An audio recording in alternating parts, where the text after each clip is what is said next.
Բարի երեկո։ Այսօր մարտի 8-ն է, կանանց տոնը, ինչի առիթով շնորհավորում եմ բոլոր կանանց, մաղթում առողջություն եւ երջանկություն։ Ընդգծեմ, որ սա նվազագույնն է, ինչը պարտավոր է տղամարդն անել մարտի 8-ին։ Մնացածը ցանկությունների ու հնարավորությունների հարց է, իսկ այսօր հարկ է խոստովանել, հայ տղամարդկանց մեծամասնության համար դրանք գտնվում են տրամագծորեն հակադիր բևեռներում։ Պապ, այ պապ, Աբոլես, ասում եմ ինչի է մարտի 8-ը օրացույցի վրա կարմիր գույնով նշված։ տղա ջան, մեր տղամարդկանց այրան գույնով է նշված։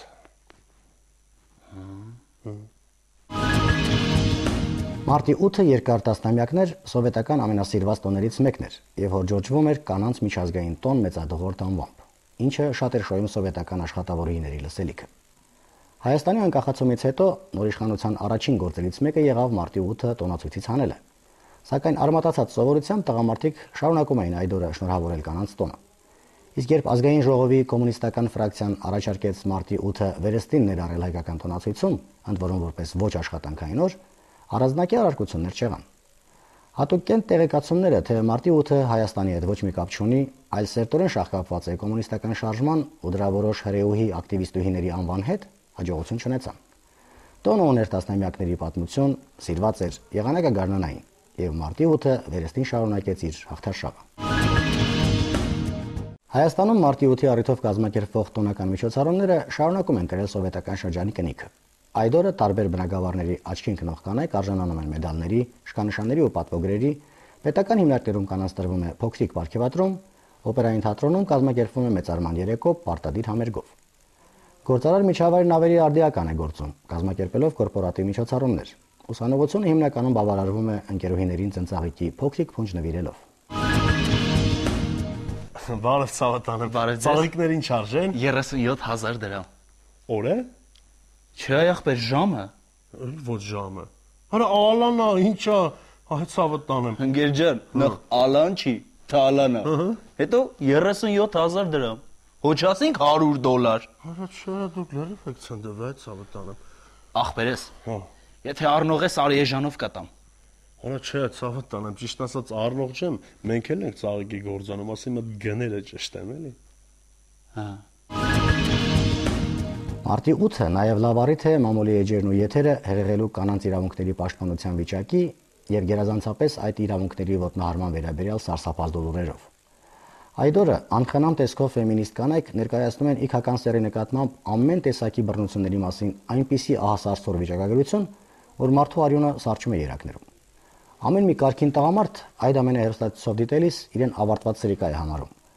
Եվ չգիտի գլուխը որ պատով տա, ինչև այն երանելի պահը, երբ մոտենում է սեփական կինը եւ ժպտադեմ կանչում ճաշի կամ ընթրիքի։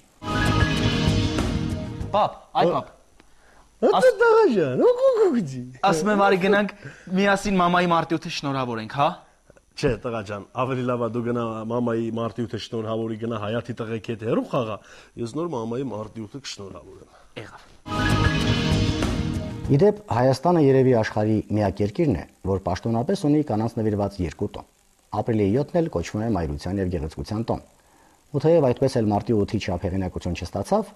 այդուամենայնիվ նույնպես ծառայում է հաջողախոսություններ ու ծաղիկներ ստանալու առիթ։ Մի սրամիտ ժամանակին մարտի 8-ից ապրիլի 7-ն ընկած ժամանակահատվածը դիպուկ կոչեց կանանց միամսյակ։ Եվ այդ արտահայտությունը այսօր լայնորեն կիրառվում է միանգամայն լրջորեն։ Ինչ կա որ։ Առաջ կար անվտանգ երթևեկության միամսյակ, հիմա էլ թող լինի կանանց միամսյակ։ Կանայք դրան արժանի են։ Սիրելի բարեկամներ, ես ապագա պատգամավոր եմ, շնորհավորում եմ բոլորի մարտի 8-ը բացի տղամարդկանցից։ Ու մինչև ապրիլի 7 ընկած ժամանակահատվածը խոստանում եմ, հորս արև խոստանում եմ, որ բարեկարգեմ բոլորիդ բակերը, ծառերը ասֆալտեմ, կարուսելն էլ տնկեմ, խաղահրապարակներ ցանեմ մեր ազգի համար, մենակ հասնեմ իմ նպատակին։ Եվս մի երգիծաբան մի առիթով չափազանց մեծ սարկազմով հայտարարեց, որ մարտի 8-ին ամենաերջանիկը ծաղկավաճառներն ու սիրուհիներն են։ Հավանդաբար այդ օրը ծաղկի գները դառնում են աստղաբաշխական, եւ լղարիկ դրամապանակի վերջին հնամաշ թղթադրամներով ծաղիկ գնող տղամարդու միակ մխիթարությունն այն է, որ նա, ում համար նախատեսված են ծաղիկները, նույնպես ծանոթ է հայկական տոնական գների դինամիկային։ Հայ տղամարդը ավանդաբար կնամեծար է, եւ այդպեսին էլ մեծամասամբ մնում է նույնիսկ բարքերի այսպիսի աղետալի անկման մեր ժամանակներում։ Հայ տղամարդը սիրում է եւ ակտիվ հասարակական գործունեությամբ զբաղվող կանանց, եւ пассив կանանց, եւ քաղաքականություն մտնողներին եւ դատողներին, սերիալ նայողներին եւ դրանցից զզվողներին,